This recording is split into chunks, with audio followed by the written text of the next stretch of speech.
Naglabas po ang official statement ang Ateneo de Zamboanga University. Ayan. Dahil nga ito sa shooting incident kanina. At yung viral mga partners na naman yung namaril at nagpakamatay. Pasintabi po Ito nga yun, ito nga yun. Ito po yun. Oh, ito yun. Kaya ho, ito po ang naging statement po ng Ateneo de Zamboanga University official statement. The Ateneo de Zamboanga University is saddened by the incident that happened today on our JHS campus. As of now, we confirm that there are 2 fatalities. As for other information, we are coordinating with authorities for the full support or full report with full details to be provided as soon as possible. The safety of our student is our top priority. We have already coordinated with parents and guardians to pick up their children, and university has ensured the safety of those remaining on campus. We have set up official communication channels and we relay this information to the public as soon as possible. In the meantime, we ask everyone to respect the privacy of all affected individuals. We pray for the quick resolution of the situation and for the safety of all. Thank you for your cooperation and understanding. Ayun. Siya nga pala, partner. Maliban dyan sa binasa mong official statement ng Ateneo de Zamboanga University, ilan pala ang mga nadali? Ito partner, ayon dito sa ating Ateneo shooting updates, 2 security guard patay. Dedo. Ayan. 2 high school student patay din po. 4 na. 4 na. 9 na student serious wounded. Ibig sabihin, seryoso ho yung Tama. Oo, siyam yan, partner. Bali 13 na po ang nadali. Shooter's name, ito po yung pangalan po mga ka-partners ng namaril. Lalaki. Lalaki si Jalani. 4th year high school, top of the class. Ayun. Anong ginamit niya? Doon mo tayo sa isipin mo partner top 1 ito sa kanyang klase. Matalinong bata to. Ayan. Ano ang ginamit na barel? Ayan, yung arms use. Isang Glock 9mm. Handgun yan, ha? Handgun yung 9. Glock 9. Wala pa naman lock yung yung Glock. Wala bang lock yan? Wala yan. Kaya kasamo yan, pak. Tuloy yan. Putok na agad yan. Assault rifle M16. Grabe, may ang dala niyang mga barrel partner isang Glock at isang assault rifle. So dalawa. Oo. Ayan. At yung kanya hong ama o yung kanyang father, ang ama nung namaril ay nagtatrabaho po mga ka-partners sa Zamboanga City Customs Office. Ayun. Partner, dito muna tayo, baka pwede yung mabigyan ng ano sa tingin ninyo, bakit isang top notcher sa kanilang klase, tapos sasagi sa isip nila na mamaril, maging di ba? Ano sa tingin niyo to? Anong dahilan?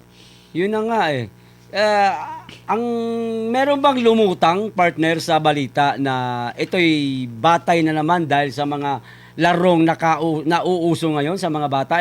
Meron bang nabanggit diyan? Wala pa namang report na ganon, pero sa social media partner may di ba? May mga alam mo na partner Bistak, may mga laro na talagang nakita mo na harmful na talaga sa mga bata. Pero ang sigurado tayo, at totoo ba itong nasa balitang ito, nakasama rin dito sa pamamaril nga nangyaring ang insidente sa sa Zamboanga o sa tawag nito, yung Ateneo totoo bang hindi di umano tinanggap yung kanyang parang project? Yung report, project. Ganun, kaya yan daw ha? Di umano ang naging dahilan na kaya itong bata na medyo siguro nasaktan at ayun na nagbitbit ng armas, namaril na. Oo, namaril na. Partner Bistak, ano masasabi mo rito, partner? Alam nyo partner, sayang din tong batang ito kasi pag fourth year, ano na yan, grade 10, no? Grade 10 na. Grade 10, fourth year, so ang edad 15. Bata pa rin. So, ano na to, ano pa rin to sa juvenile, ni Kiko Pangilinan. So, hindi pa rin to mapanagot partner Na sa naman. kanyang Ilang taon kasalanan. na ba? Mag-15 to partner Oo. kasi grade 10 to Minor. eh. Pwede, patay naman yung bata. Buhay ba patay? Ay, wala na. Patay na. Patay na, Wala, partner? Patay. Oo, Baka nagbaril mamatay din siya. yung bata eh. Nagbaril siya sunod na eh. pagkatapos. Oo, Akala ko, so wala nang Wala na. nang na. kaso to. Wala na. Oh. Ang alam ko partner, consistent honor, sabi nyo, di ba? Oo. Alam nyo ang average kung magkano? Oo. Ilang percent yung average niya? Lagi. 95.03%. Wow, mataas na bata. Matalino mataas, bata. Matalino. Pero ang natin dito partner, ang nakapagtataka, bakit ganyan? Dalawang barel, yung isa mahabang barel pa. 9mm. M16 M16. partner, maituturing hard power itong baril na to partner. M16 yan. Nanggaling sa ama kasi custom. Bakit ang ama ay nagkaroon ng baril? Yan Simple naman kasi may kakayahan naman bumili. M16 tsaka 9mm. Dapat imbestigahan rin to partner. At siguro partner, ang gobyernong ito, hindi lang ito ngayon lang 'di ba? Nakaraan sa Tacloban. So ngayon ito naman, ang masaklap nito, private pa to ha. Oo. Private na eskwelahan. Ateneo? Ateneo. Ito yung pangalawang pagkakasangkot ng Ateneo na naman. Yung nauna, yung kaya Batribonia ba yun? Matribonia, yung basketball Oo. player. So, Ngayon, ito na naman. Sirang-sira na sila dito, partner, no? Hindi pa nakakamove. Si ang tatamaan dito, partner? Si John Vic. Yung DILG. Oo, DILG. Kasi sabi niya, ang Pilipinas ay safe daw. Oo, safe daw eh. Pero ito, nakapasok, pribadong eskwelahan pa. Pag ito, private, may security guard. Nadali yung security guard. Malamang inuna yung security guard, partner. Malamang kasi para makapasok yung armas niya. Correct. Oo, partner. Ito partner, sabi ni Vrodex, Oh, yan. may primary at secondary arm panadala. Parang Counter-Strike yata ang hilig ng estudyante na yan. Ayun. Pero ang sabi niyo partner, hindi tinanggap yung proyekto.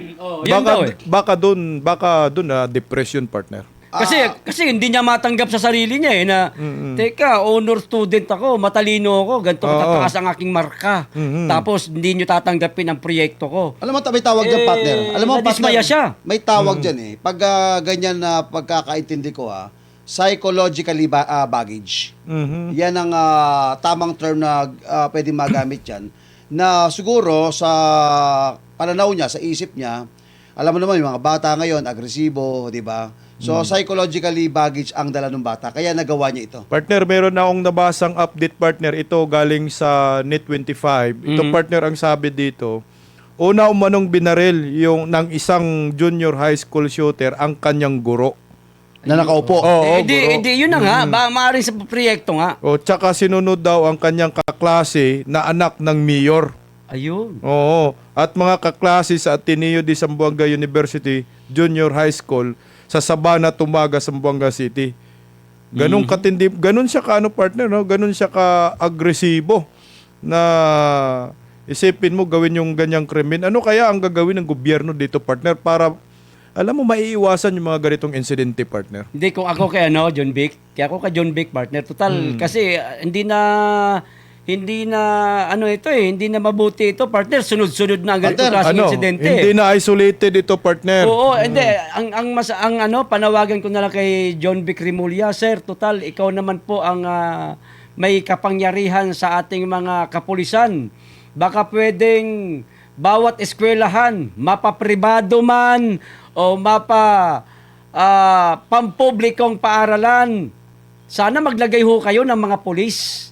2 pulis na makakatulong ng mga security guard na mag-frisking sa katawan ng mga estudyante at magkalkal doon sa kanilang mga bag na dala-dala. Para kung halimbawa may dalang pataliman, kutsilyo o baril, agad-agad makukumpis ka para maiwasan ang ganitong klaseng mga insidente na napapadalas na. John Vic Rimulya, hindi ka ba nababahala? Hindi ka naman siguro tamad. Partner, ito ay private school, no. Oo. Siguro ang gawin na lang ng gobyerno, maglagay na talaga ng yung police outpost, partner. bawat eskwelahan. Oo. No, sikapin natin. Pater, Oo. yan natin ililinawin lang po natin ito. For the clarification, Your Honor, yung bata para nakapasok agad doon sa loob ng bit-bit yung mga baril. Baril, oo. Hindi kasi ang sabi, ang unang binaril niya, Ang guro. yung guro, hindi niya sinabi dito na ang unang binaril, Yung security. So, guard. ibig sabihin, nakalusot sa security guard. Nakalusot sa guard yung yung short firearms at saka yung Long firearms. Ano? Tapos papagating doon, binaril niya agad yung teacher tapos yung anak ng mayor, siguro papaano nakapasok yung baril doon. Ito yung panawagan natin nung nakaraan na dapat magkaroon ng kamukha doon sa KOJC during that time na message na lahat na pumapasok na didetect. Di ba? Nakikita. Ngayon, again, ulitin. Ito yung napakahalaga, partner. Napakahalaga na sunod-sunod na ito eh. So, ibig sabihin ba nito, hindi ligtas ho yung ating mga anak, yung ating mga pamangkin, mga apo, di ba? At saka partner, tatamaan pa rin yung confidential funds ni Pangulong Bongbong Marcos, Dahil? intel funds. Oo. May enter siya bakit hindi nila alam na meron palang papasok na ganyang fourth year high school, grade 10 students sa kanilang sa eskwelahan ng Ateneo? Dapat advance tayo eh. Hindi yung saka na natin gagawa tayo ng hakbang na may nangyayari ng krimen. Ito na naman, nangyayari na naman ho ito. So wala pa nga statement ang Pangulong Bongbong Marcos dito, baka tutulugan na naman tong problema. Tulog pa. Ito, tulog Pater, pa, ito, tulog Pater, pa. ito, ayon sa pinakahuling balita yata, di umano, itong ama ay dahil na trabaho sa custom, sinibak na sa pwesto. Sinibak. Sinibak na sa pwesto. For example, partner ako, halimbawa, si Brother Saber, si Bisdak, nakakuha ng LTAP. Naka may baril di ba? Tapos naka-safety ang baril na yan. Ngayon, nakita nung anak ko, kinuha halimbawa yung baril at namaril doon. So, may kasalanan ba ako doon? Tingin mo? May negligence ka dyan, partner, kasi pag binigyan ka Kapabayaan kasi ng barrel, partner, nasa naman yan nasa gun safety, na kailangan itago mo yung baril mo. Safety mo, kung meron kang ganyang baril, mga armas, upang hindi po yan magamit sa kasamaan ng mga nasa miyembro ng pamilya. Dapat nga meron talagang deposito yan sa bahay mo, partner. Yun, may mga May box talaga yan. May lock. May lock talaga yan. Doon mo itatago. Kasi baril yan, delikado yan Kagaya niya, nakuha ng grade 10 na student yung baril. Tsaka, ang dami ng insidente nangyayari. Siguro, panawagan rin natin sa may mga armas ng mga magulang. Isipti no yung baril ninyo, lalo na mga kapulisan na sa gobyerno. Yan sila, mahilig sila sa baril isipti nyo yung mga armas ninyo para hindi po magamit ng inyong mga anak, lalo na anak ninyo, sa masama. Kagaya niyan, kawawa naman yung mga inosente na yun, di ba? Although nagpakamatay, pero may nadamay na mga inosente, partner. Okay. At basahin ko muna sabi ni Emily Ibona, palitan ang juvenile aklo ni Wow Dagat. Sabi naman ni Mel 13. basahin mo, Pater. Wala bang detector na hawak mga security guards ngayon?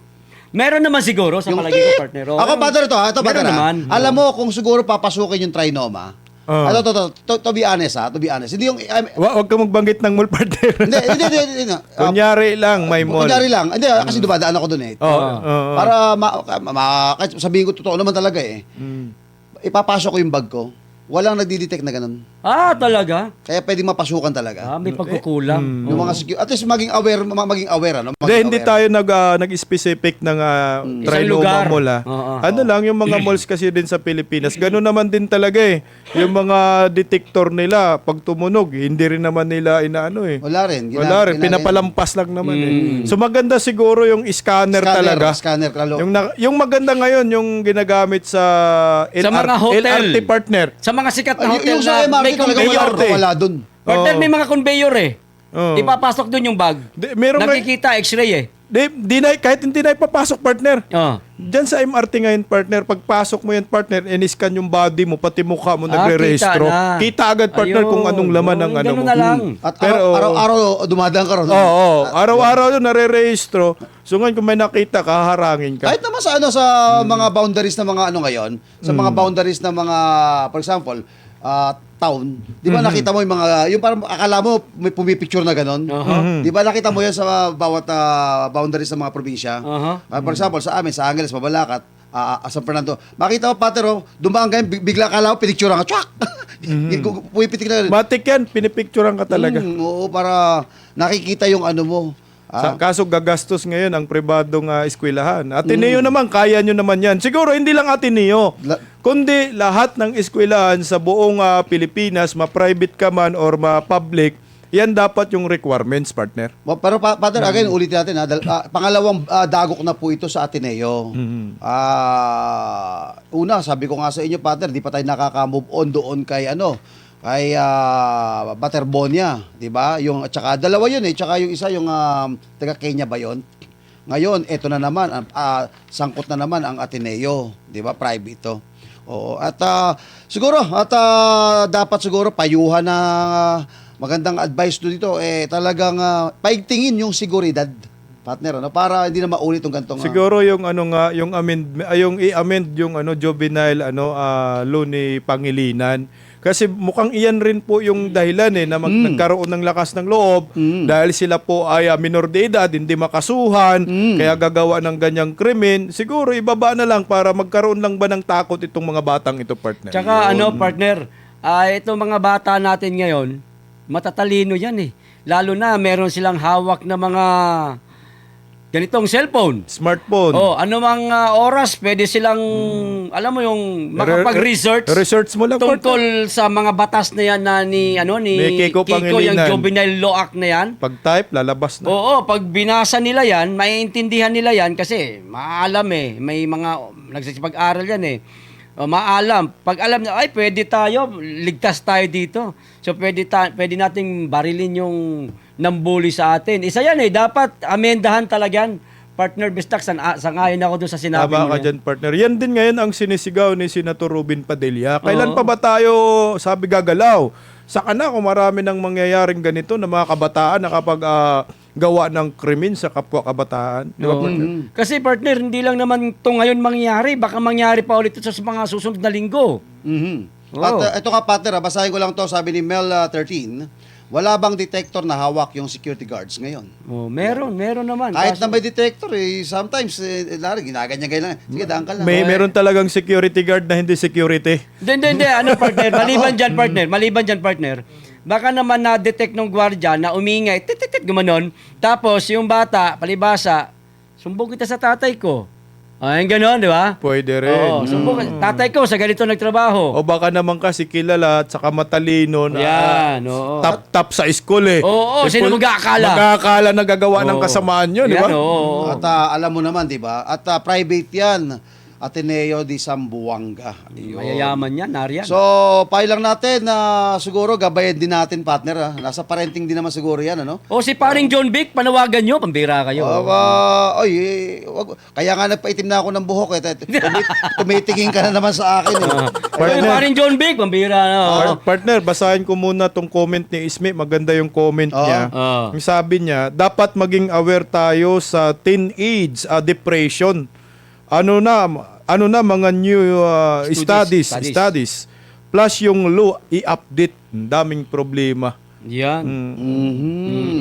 Ayan. Dapat kasi ang ibig sabihin dito ni Isme, partner, dapat maging aware tayo sa depression na pinagdaraanan ng ating mga kabataan. anak. Kasi ganito, simple lang, partner. Iba na depression ngayon, partner.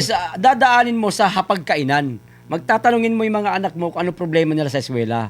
Kung meron bang problema sa mga kaklase, binubuli ba sila? Kung meron bang problema sa teacher na hindi sila paborito, ganon. Alam mo yung, ang bata kasi nakakaramdam yan. Itong teacher na to, parang mainit ang ulo nito sa akin. Ganon, dapat Ikaw, partner, kinakausap. may anak ka, partner. Paano mo ba i-approach yung anak mo pag tingin mo na parang may naramdaman? Iba kasi mga anak ko, partner Oo. Hindi naman sila bully, pero hindi rin sila nagpapabully.